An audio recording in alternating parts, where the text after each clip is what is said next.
오늘은 사도 바울의 2차 선교 여행 관련해서 지도 학습을 많이 하는 그러한 시간이 될 겁니다. 지난주에 제가 말씀을 드렸습니다. 마가 요한의 문제로 인해서 바나바와 바울이 갈라서게 되었습니다.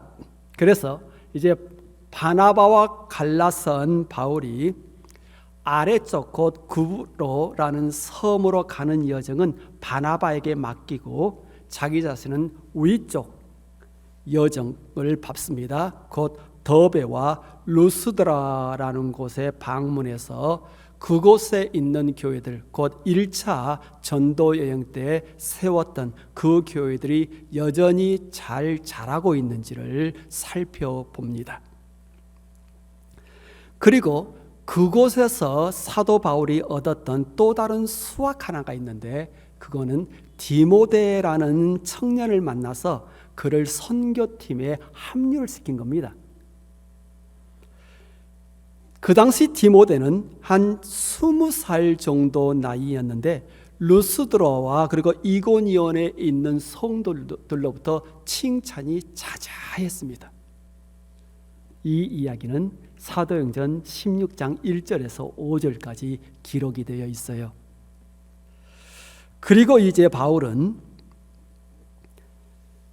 본인이 있던 곳에서 위쪽으로, 지금 제가 지도 보면 동그랗게 큰 그림을 그려놨습니다. 곧 부르기아와 갈라디아 지방으로 올라가서 그곳에서 선교 활동을 펼치기를 시작을 합니다.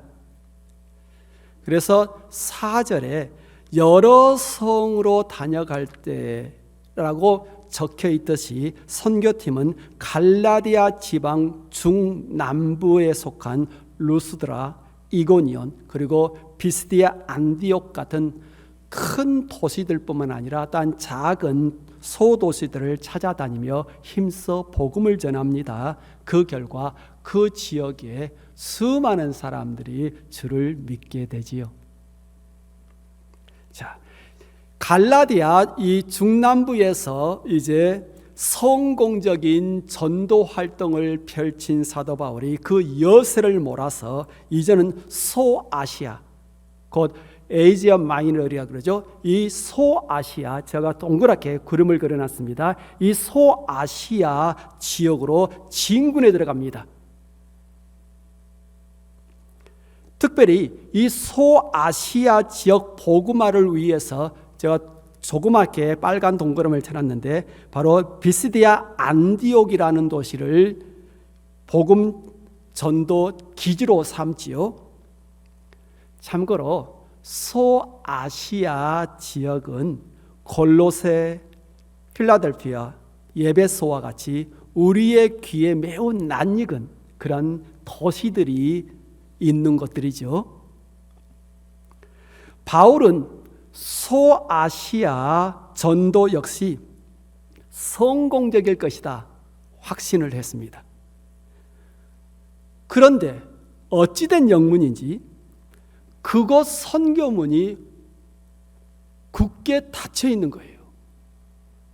나름대로는 열심히 두들려 보는데 도무지 문이 열리지를 않습니다.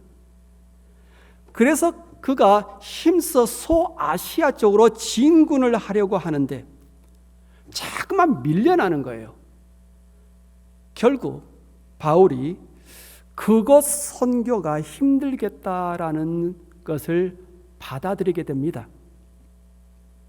그래서 소아시아 지역의 전도 활동을 잠시 접어두고 바울은 이제 그의 발걸음을 갈라디아 북부 쪽으로 돌립니다.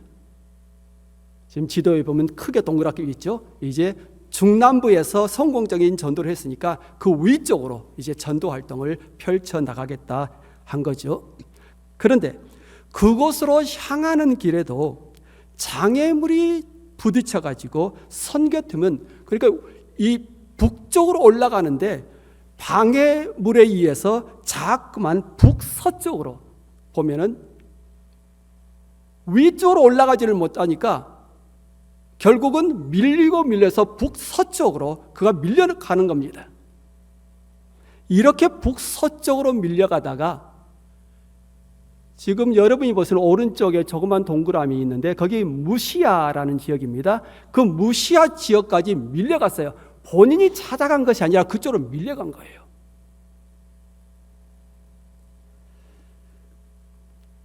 그런데 우리가 바울 잘 알잖아요. 그렇게 해서 포기할 뿐이 아니죠. 그는 목표 지향적인 그러한 리더십을 가지고 있다. 지난주에 말씀을 드렸죠. 그가 무시아 지역에서 선교팀을 다시 재정비를 합니다. 그리고 이제 방향을 위쪽에, 그 무시아에서 그 위쪽에 있는, 지금 동그랗게 위쪽에 그림 그려져 있죠. 이 비두니아라는 지역으로 그러면 올라가겠다 해서 이 비두니아 지역으로 이제 방향을 바꾼 거예요. 참 바울의 열정이 대단하죠. 그런데 이 비두니아 지역으로 올라가는데 또 비두니아 거기에서도 자꾸만 길이 막히는 거예요. 그래서 그가 북동쪽으로 해서 올라가려고 하는 발걸음이 자꾸만 막혀서 이제 북서쪽으로 가다가 결국 완전히 서쪽으로 이렇게 방향이 꺾이게 되죠. 이렇게 볼 때 바울은 이 비두니아 지역을 전도를 하고 그리고 본도 그리고 거기에서 이제 쭉 아래로 내려와서 안디옥으로 내려가는 그런 여정을 밟으려고 했다는 거 우리가 어렵지 않게 그 그림을 그려볼 수가 있죠. 그런데 그 수정된 계획 역시 뜻대로 이루어지지 않습니다. 그래서 7절 말씀 보면 무시아 앞에 이르러 비두니아로 가고자 예스대라고 기록이 되어 있듯이 바울의 선교팀은 아직 복음이 전해지지 않는 곳을 찾아다니며 복음을 힘써 전하라고 수고를 했지만 뜻하는 대로 전도 사역이 이루어지지 않더라라는 겁니다. 그렇다면 왜 그러한 결과가 일어난 것일까? 선한 뜻을 가지고 열심을 내는데 왜 선한 뜻이 뜻대로 진행이 되지 않는 것일까? 사실 바울로서는 굉장히 답답한 상황이 된 거죠.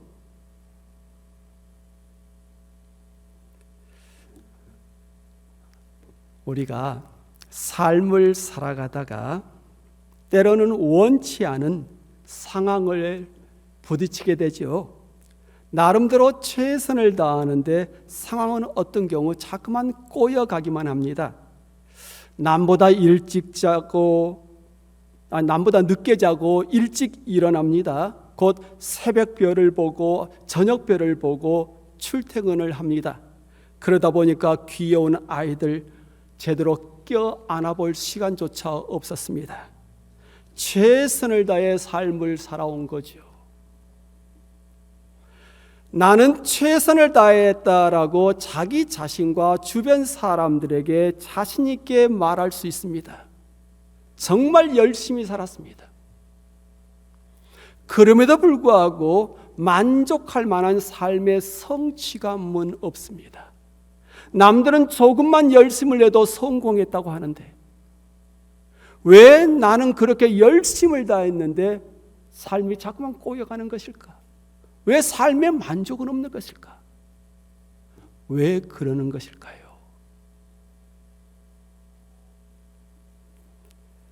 그리고 그런 상황에 직면했을 때 우리에게 필요한 것은 무엇일까요? 그런 시간에 우리들에게 필요한 것이 뭐냐면 stop and think, 잠시 멈춰서서 생각하라라는 겁니다. 잠시 멈춰서서 생각하라. 무엇인가를 이루려고 힘쓰는 열정은 높이 살만합니다. 하지만 안 되는 것을 되게 하려고 기를 쓰면 오히려 상황이 더욱더 꼬여갈 수 있습니다. 사실 제가 그런 스타일이거든요. 제가 사실 안 되는 것을 되게 하려고 무진장분장 예를 쓰는 그런 스타일입니다. 그래서 아주 피곤한 스타일입니다. 아마 나의 삶을 보고 가장 괴로움을 당한 사람이 내 아내일 겁니다. 아주 제가 피곤한 스타일입니다. 안 되는 것을 되게 하려고 정말 제가 부단히 예를 씁니다.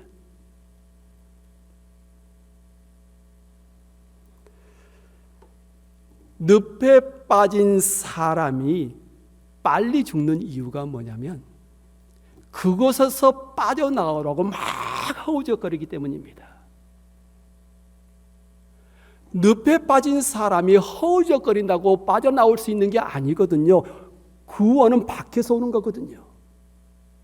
늪에 빠진 사람이 죽지 않는 가장 좋은 방법은 누군가의 구원을 기다리는 겁니다.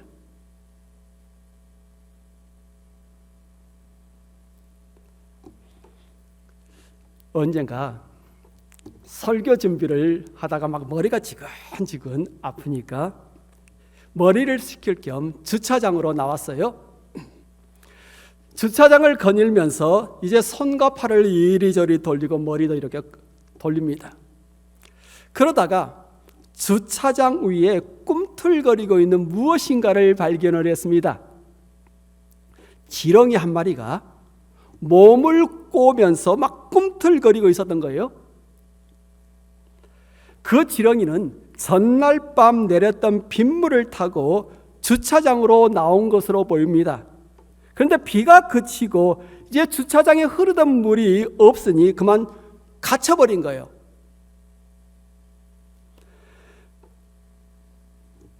지렁이가 흙이 있는 놀이터 쪽으로 이동하려고 하지만 거리가 너무 멀고 표면이 너무 거친 거예요. 계속 기어가려고 하니까 주차장 이 아스팔트 표면에 피부가 막 긁히고 긁혀가지고 아주 벌겋게 달아올라 있었습니다. 그럼에도 불구하고 지렁이는 계속 앞으로 가려고 막 예를 쓰고 몸부림을 치고 있었던 거예요. 고통 가운데 비비고 꼬면서 안달을 하고 있는 그 지렁이가 너무 가련하게 보였습니다. 그렇게 놔두면 탈진해 죽을 것 같다라는 생각을 했습니다. 그래서 제가 나뭇잎 2개를 가져다가 그 잎 위에 지렁이를 얹어가지고 흙이 있는 곳으로 데려다 주었습니다.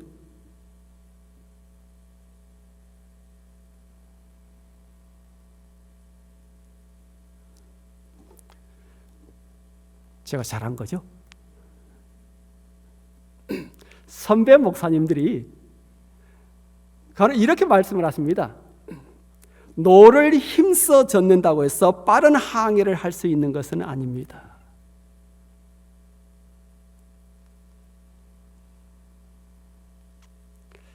목회 초기에는 열심히 하면 되는 줄 알았고 사실 열심히 먹혀들기도 했습니다. 하지만 언제부턴가 열심히 노를 젓는다고 해서 목회가 잘 되는 것이 아니다는 것을 깨달았습니다. 오히려 자신을 더 빨리 지치게 할 수 있다라는 것을 알았습니다.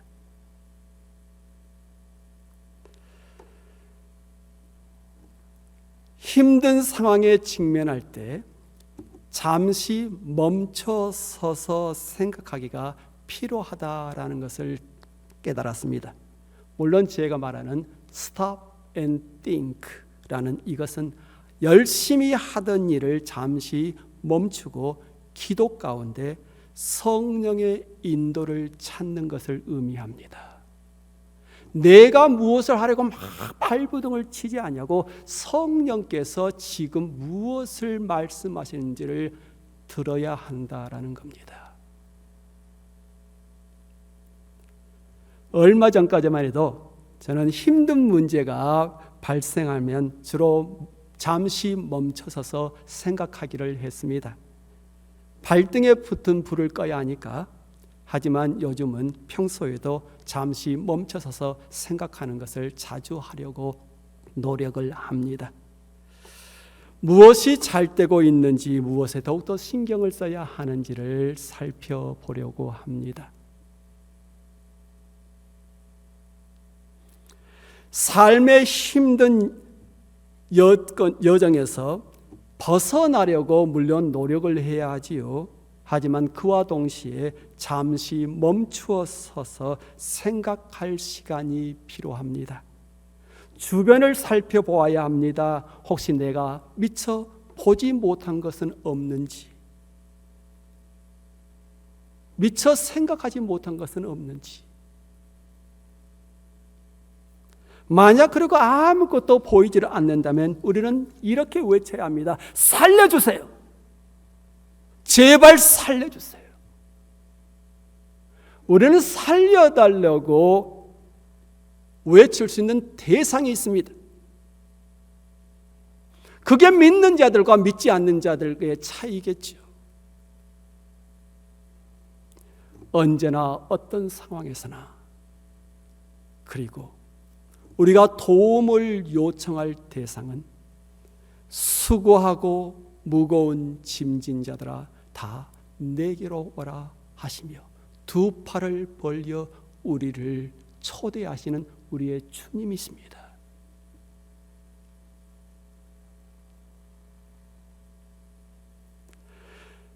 삶의 환경 속에서 힘들어하는 그의 자녀들에게 하나님은 자주 이렇게 말씀을 하십니다.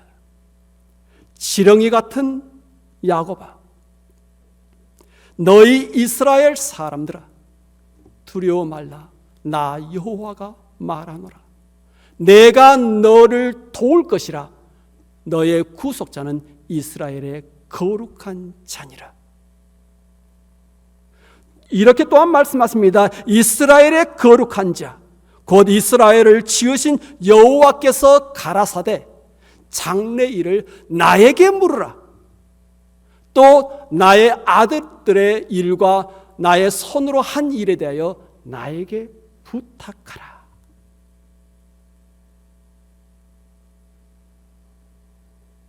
혼자 힘써 풀어나가려 하지 말고 그 짐을 나에게 가져와라. 그런 말씀인 거죠.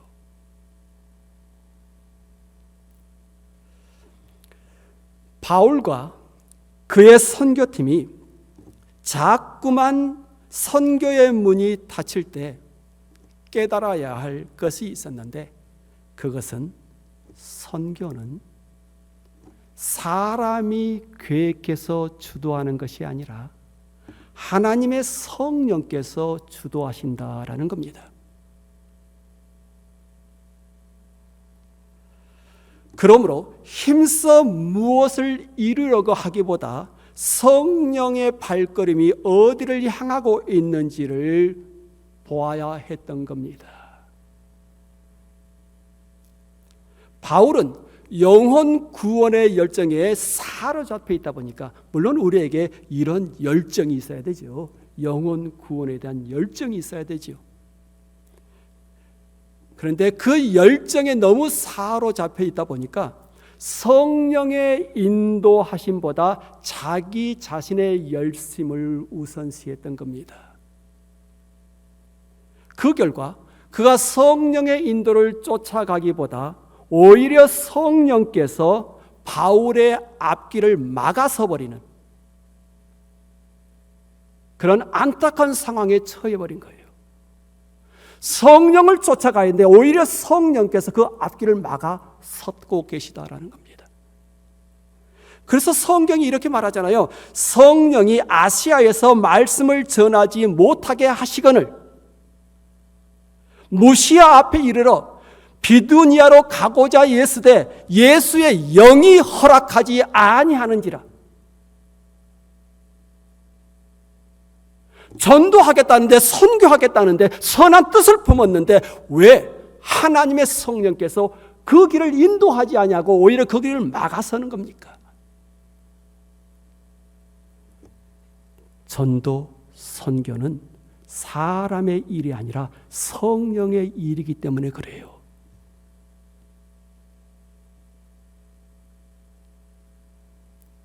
사람의 의지가 너무 강렬하다 보면 성령의 뜻을 쫓아가기보다 오히려 성령과 대립을 하게 되는 그러한 상황에 부딪힐 수가 있어요. 오늘 본문은 그것을 우리에게 알려주고 있는 겁니다.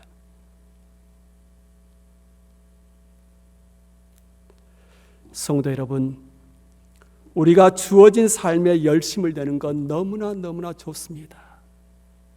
그와 동시에 기억해야 될 것은 우리의 열심이 하나님을 기쁘시게 해야 한다라는 겁니다. 너무 열심을 내다 보면 그만 성령님보다 우리가 오히려 앞설 수 있습니다. 그리고 성령보다 앞서게 되면 뜻하지 않은 역풍을 만나게 돼요.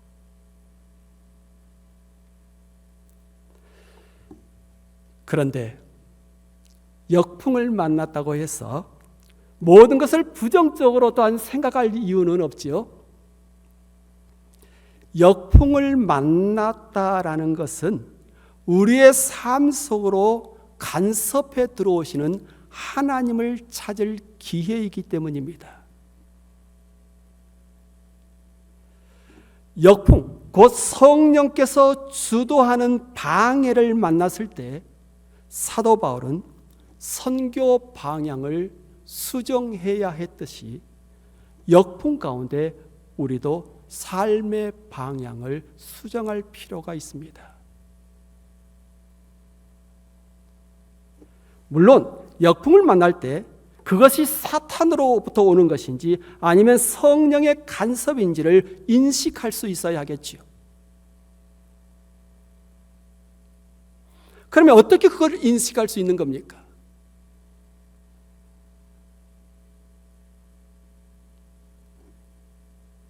그것은 기도로서 가능합니다. 하나님, 도대체 이게 무슨 일입니까? 하나님, 이 순간 저에게 무엇을 말씀하려고 하십니까? 만약 제가 수정해야 될 것이 있다면 제가 그것을 볼 수 있도록 하옵소서.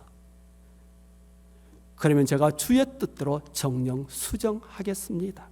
하지만 만약 악한 사단 마귀의 방해라면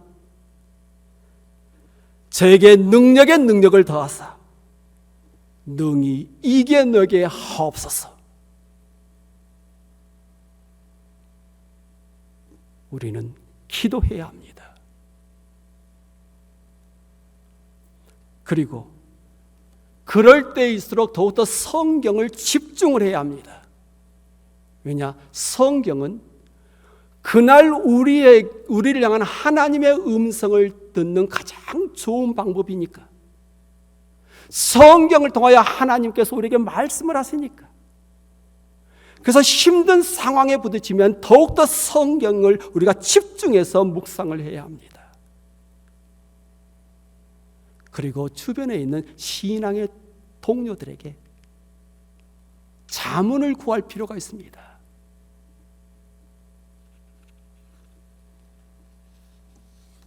그러면 하나님의 성령께서 우리가 마땅히 들어야 할 것을 듣도록 인도를 해 주실 겁니다. 삶 가운데 다가오는 역풍은 여러 유형이 있죠. 예를 들면 공허함이 찾아올 수도 있고요. 우울증, 인간관계성의 악화, 사랑한 사람의 배신이라든지 죽음, 아니면 경제적인 손실, 예를 들어서 직업 상실, 사업체의 위기와 도산, 여러 가지 유형들이 있을 겁니다. 이러한 역풍들을 만날 때 우리의 마음이 심히 아프죠. 당혹스럽습니다. 두렵기도 하지요. 하지만 그런 시간에 기억해야 될 것은 그런 역풍 가운데 하나님께서 정령 계시다라는 겁니다. 사도 바울이 막혔을 때 그 막힌 바로 그 장벽에 하나님의 성령이 계셨던 거예요. 모든 역풍 가운데 하나님께서 정령 그곳에 계세요. 우리를 도우시려고. 하나님께서는 우리의 길을 막기 위해서 그곳에 계시는 것이 아니라 우리를 도우시려고 계시는 겁니다.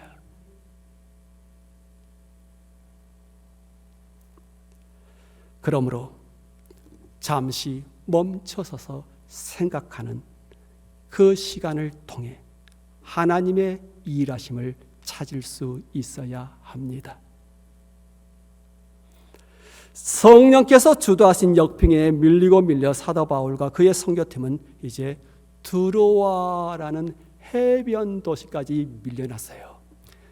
이게 본인이 찾아간 게 아니에요.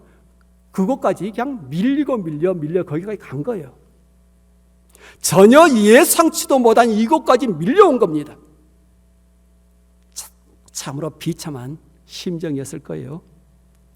어찌 보면 처절한 패배, 실패이기도 합니다.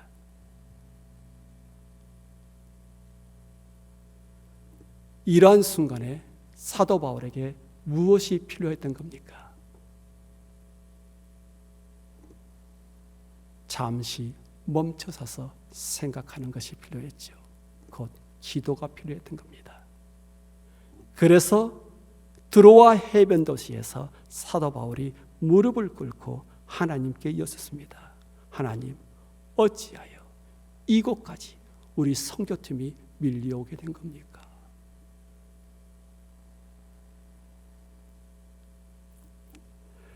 그리고 그날 밤 하나님께서 한 환상을 보여주셨는데 마게도냐 사람 하나가 마게도냐로 건너와서 우리를 도우라라는 소리를 내는 겁니다. 환상 가운데 마게도냐로 건너와서 우리를 도우라. 참고로 이 마게도냐 주라는 것은 배를 타고 유럽으로 들어가는 첫 관문이죠. 마게도냐는 지금 제가 빨간 그리고 노란색으로 해서 지금 그림을 동그라미를 쳐놨는데 그 위쪽을 말하는 겁니다. 그리고 그 아래쪽은 고린도가 있고 하는 아케아 지방을 있고요.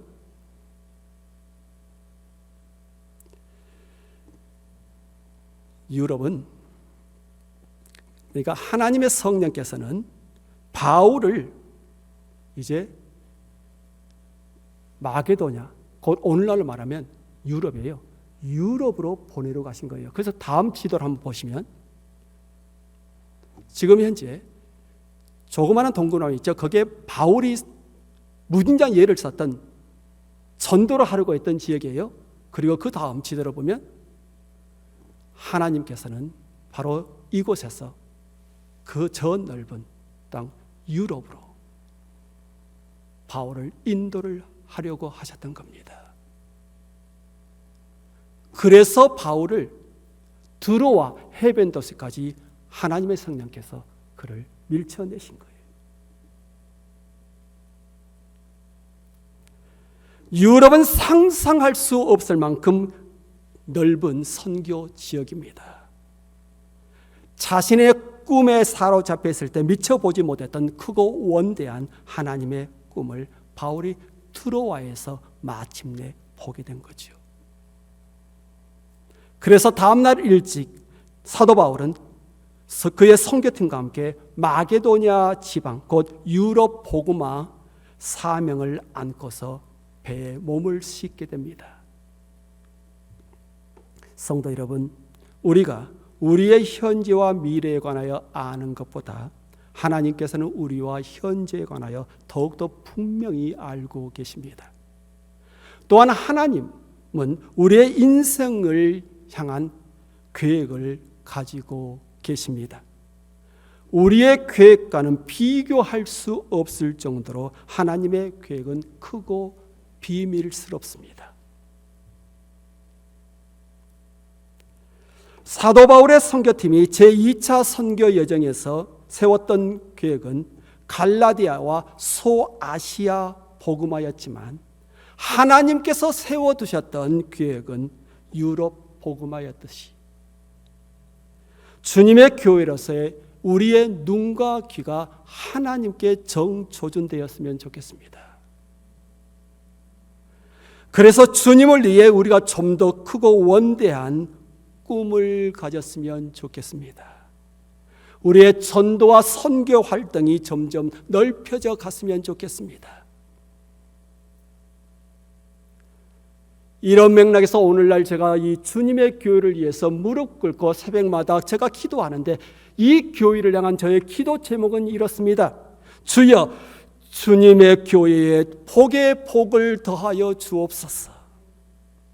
우리 교회의 전도와 선교 영역이 더욱더 크고 넓어지게 하옵소서. 주의 권능의 손으로 우리를 도우사 모든 도전적 환경 능히 이겨내고 앞으로 나아가게 하옵소서.